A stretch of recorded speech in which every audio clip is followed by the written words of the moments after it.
మధ్యకాలంలో మనం చూసుకున్నట్లయితే ఎక్కువగా ఆన్లైన్ బుకింగ్స్ అయితే జరుగుతూ ఉన్నాయి. అంటే మనం ఏదైనా ప్రొడక్ట్ కొనాలంటే తప్పనిసరిగా మనం ఆన్లైన్ ద్వారా బుక్ చేయడం అనేది కామన్ అయిపోయింది. అది సిటీలో అయినా సరే, పల్లెటూళ్ళు అయినా సరే ఎక్కువ మొత్తంలో ఈ విధంగానైతే జరుగుతుంది. మనం ఆన్లైన్ ద్వారా ఏదైనా ప్రొడక్ట్ ని బుక్ చేసుకోవాలంటే అమెజాన్ లేదంటే ఫ్లిప్కార్ట్ ద్వారా ఎక్కువగా ప్రొడక్ట్స్ అయితే కొంటూ ఉంటాము. ఈ కామర్స్ వెబ్సైట్ల ద్వారా మనం ఏదైనా ప్రొడక్ట్ కొన్నప్పుడు పేమెంట్ చేసే పద్ధతి 3 రకాలుగా అయితే ఉంటుంది. ఒకటి క్యాష్ ఆన్ డెలివరీ, 2 మనం ప్రొడక్ట్ ఎప్పుడైతే ఆర్డర్ పెట్టుకుంటామో అదే రోజు పేమెంట్ చేయడం, యూపీఐ ద్వారా కానీ లేదంటే నెట్ బ్యాంకింగ్ ద్వారా కానీ ఇతర మోడ్స్ ద్వారానైనా సరే మనం పేమెంట్ అయితే చేస్తూ ఉంటాము. ఇంకా మరో విషయం చూసుకున్నట్లయితే క్రెడిట్ కార్డు, డెబిట్ కార్డు ద్వారా కూడా పేమెంట్ చేస్తూ ఉంటాము. అయితే క్రెడిట్ కార్డు విషయంలో మీరు ఎప్పుడైనా ఈ విషయాన్ని గమనించారా? మనకు క్రెడిట్ కార్డు ద్వారా పేమెంట్ చేసినప్పుడు వాళ్ళు మనకు కొన్ని ఆఫర్లు అయితే ఇస్తూ ఉంటారు. కొన్ని ఈ కామర్స్ వెబ్సైట్ లోనైతే ఏదైనా పెద్ద ప్రొడక్ట్ ఏదైనా కొనుగోలు చేసినప్పుడు మనకు ఈఎంఐ బేస్ మీద కొనుగోలు చేసే పద్ధతి అయితే అమల్లో ఉంటుంది. ఈఎంఐ బేస్ పద్ధతి మీద మనం ఆ వస్తువును అయితే కొనుగోలు చేయడానికి వాళ్ళైతే ఆఫర్స్ అయితే ఇస్తూ ఉంటారు. అయితే మనకు వాళ్ళు ఈఎంఐ మీద కొనుగోలు చేసినప్పుడు ఏదైనా ప్రొడక్ట్ ని చాలా వరకు చూసుకున్నట్లయితే 0 వడ్డీతో ఆ ప్రొడక్ట్ ని మనకు వాళ్ళైతే అమ్ముతూ ఉంటారు. సో ఈ 0 వడ్డీతో మనం ఈఎంఐ ద్వారా ఆ ప్రొడక్ట్ ని కొనుగోలు చేసినప్పుడు కంపల్సరిగా మన దగ్గర నుంచి వాళ్ళు వడ్డీ తీసుకుంటూ ఉంటారు. అది వడ్డీ రూపంలో కాదు, వేరే రూపంలోనైతే తీసుకుంటూ ఉంటారు. అసలు ఇది ఏ విధంగా తీసుకుంటారు మన దగ్గర నుంచి అనే విషయాన్ని మనం ఈ వీడియోలో డిస్కస్ చేద్దాము. ఈ వీడియోలోకి వెళ్లే ముందు నాదొక రిక్వెస్ట్ అండి. అదేంటంటే ఈ వీడియో కనుక మీకు నచ్చినట్లయితే ఇక్కడ కింద ఉన్న రెడ్ కలర్ సబ్స్క్రైబ్ బటన్ మీద అయితే ప్రెస్ చేయండి. ఇలా మీరు రెడ్ కలర్ సబ్స్క్రైబ్ బటన్ మీద ప్రెస్ చేయడం వల్ల నేను చేసిన ప్రతి ఇన్ఫర్మేషన్ వీడియో అనేది అందరికంటే ముందు అప్డేట్ రూపంలో మీ మొబైల్ కి అయితే చేరిపోతుంది. ఇప్పుడు మనం వీడియోలోకి అయితే వెళ్ళిపోదాం. 0 వడ్డీకి మనకు ప్రొడక్ట్స్ అమ్మడాన్ని మరో విధంగా చెప్పారంటే 0 కాస్ట్ ఈఎంఐ అని చెప్పడం జరుగుతుంది. సో ఏదైనా సరే ఒకటే పద్ధతి. అసలు మీకు ఎప్పుడైనా ఈ విధంగా ఏదైనా ప్రొడక్ట్ ని మీరు ఆన్లైన్ ద్వారా ఆర్డర్ చేసినప్పుడు 0 వడ్డీతో ఎవరైనా సరే ప్రొడక్ట్ మనకు అమ్ముతారా అనే విషయం మీకు ఎప్పుడైనా డౌట్ వచ్చిందా? ఒకవేళ మీకు డౌట్ వస్తే కనుక ఈ విషయాన్ని కింద కామెంట్ సెక్షన్ లో అయితే తెలియజేయండి. అయితే ఎప్పుడైనా సరే మనం ఏదైనా అప్పుగా తీసుకున్నప్పుడు అది బ్యాంకు ద్వారానైనా సరే లేదంటే ఏదైనా వస్తువు రూపంలోనైనా సరే మనం అప్పుగా తీసుకున్నప్పుడు వడ్డీ లేకుండా ఎవరు మనకు ప్రొడక్ట్ అయితే అమ్మరు. అయితే ఇది వేరే కోణంలో మన దగ్గర నుంచి ఆ డబ్బులను అయితే వసూలు చేస్తూ ఉంటారు. ఒకవేళ మనం క్రెడిట్ కార్డు ద్వారా ఈ విధంగా ప్రొడక్ట్ ని 0 ఇంట్రెస్ట్ తో కొనుగోలు చేసినప్పుడు బ్యాంకులకు వచ్చే లాభం ఏంటనేది ఇప్పుడు ఫస్ట్ మనం చూద్దాము. ఇక ఈ నో కాస్ట్ ఈఎంఐ ని మీరు ఒకసారి గమనించినట్లయితే బ్యాంకులు తప్పనిసరిగా వడ్డీనైతే వేస్తూ ఉంటాయి. అయితే నేను ఇక్కడ ఒక చార్ట్ ని అయితే చూపిస్తాను. ఆ చార్ట్ ని మీరు క్లియర్ గా గమనించండి. అయితే ఈ చార్ట్ లో చూపినట్లుగా వడ్డీ అనేది వాళ్ళు మైనస్ చేస్తున్నట్లు ఇక్కడ రెడ్ కలర్ లో చూపడం జరిగింది కదా. కానీ ఆ అమౌంట్ ని ఈ కామర్స్ కంపెనీల ద్వారా డిస్కౌంట్ రూపంలో మనకు ఇవ్వడం జరుగుతుంది. ఒకసారి కావాలంటే అక్కడ రెడ్ కలర్ లో చూడండి, పైన డిస్కౌంట్ అని కనిపిస్తుంది.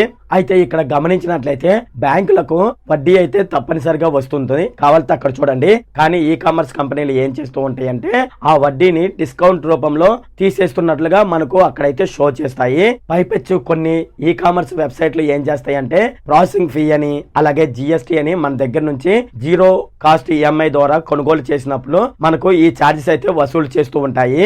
ఇది ఒక విధంగా చెప్పాలంటే ఈ కామర్స్ కంపెనీలకు ఇది అదనపు ఆదాయం అని చెప్పవచ్చు.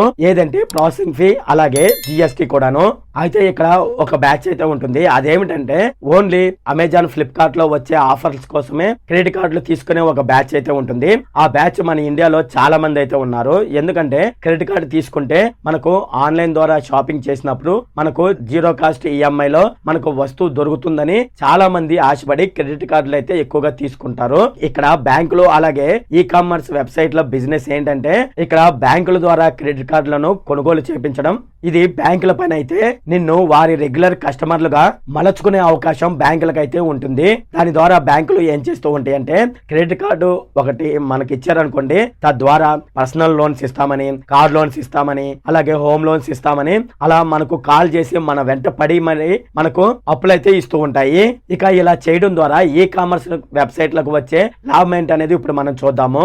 అయితే ఈ కామర్స్ వెబ్సైట్లు మనం ఏదైనా ప్రొడక్ట్ కొనుగోలు చేసినప్పుడు మనకు డిస్కౌంట్ అయితే ఇస్తూ ఉంటాయి కదా, ఇలా డిస్కౌంట్ ఇవ్వడం వల్ల ఈ కామర్స్ వెబ్సైట్లకు లాభమా నష్టమా అనేది ఇప్పుడు మనం చూద్దాము. కానీ చాలా మంది ఏమనుకుంటారంటే ఈ కామర్స్ వెబ్సైట్లు మనకు డిస్కౌంట్ తో వడ్డీని మాఫీ చేస్తున్నాయి కదా, సో ఈ కామర్స్ వెబ్సైట్లకు లాస్ అని చాలా మంది అయితే అనుకుంటూ ఉంటారు. సో అలా మీరు అనుకున్నట్లయితే మీరు పప్పులో కాలేసినట్లే. అలా ఇవ్వడానికి ఈ కామర్స్ వెబ్సైట్లకు ఏమైనా పిచ్చి పట్టిందా? సో ఇది కూడా వాళ్ళు లాభాపేక్షతోనే చేస్తూ ఉంటాయి. సో అది ఏంటనేది మునుముందు చూద్దాము. నిజంగా చెప్పాలంటే ఈ కామర్స్ వెబ్సైట్లన్నీ అటువంటి ఆఫర్లు ఏమి మీకు ఇవ్వవు. దీనికి ఒకటి ఎగ్జాంపుల్ గా నేను ఒకటి అయితే చెప్తాను, మీరు ఇక్కడ జాగ్రత్తగానైతే వినండి. అసలు ఒక ఫోన్ విలువ 8,000 అయినట్లయితే మనం ఈ కామర్స్ వెబ్సైట్ లో మనం చూసుకున్నట్లయితే దాని విలువ 10,000గా అక్కడ చూపిస్తుంది. అయితే ఈ 10,000 ఫోన్ ని మనం ఆన్లైన్ ద్వారా బుక్ చేసినప్పుడు వాళ్ళు డిస్కౌంట్ అని చెప్పి ఒక 1,000 రూపాయలు తగ్గిస్తాయి. అంటే 9,000 రూపాయలకు మనకు ఆ ఫోన్ అయితే ఇస్తూ ఉంటాయి.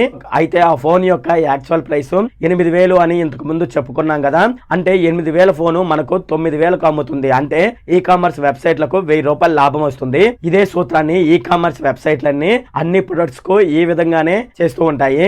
వడ్డీ లేకుండా ఒక ప్రొడక్ట్ ని ఈఎంఐ రూపంలో మీకు ఇస్తున్నామని, అలాగే అత్యధిక డిస్కౌంట్ కి మేము ప్రొడక్ట్ ని ఇస్తున్నామని నమ్మకాన్ని కలిగిస్తూ కస్టమర్ తో మరిన్ని ప్రొడక్ట్స్ కొనేలా వాళ్ళ మైండ్ ని ట్రైన్ చేస్తుంది. అయితే కొన్ని ప్రొడక్ట్స్ అయితే నిజంగానే వాళ్ళు నష్టానికి అమ్ముకుంటూ ఉంటారు. కానీ ఈ నష్టాన్ని ఎలా భర్తీ చేసుకుంటారని మనం చూసుకున్నట్లయితే వేరే ఏదైనా ప్రొడక్ట్ ని ఎక్కువ ధరకు అమ్మి ఆ నష్టాన్ని అయితే అవి భర్తీ చేసుకుంటాయి.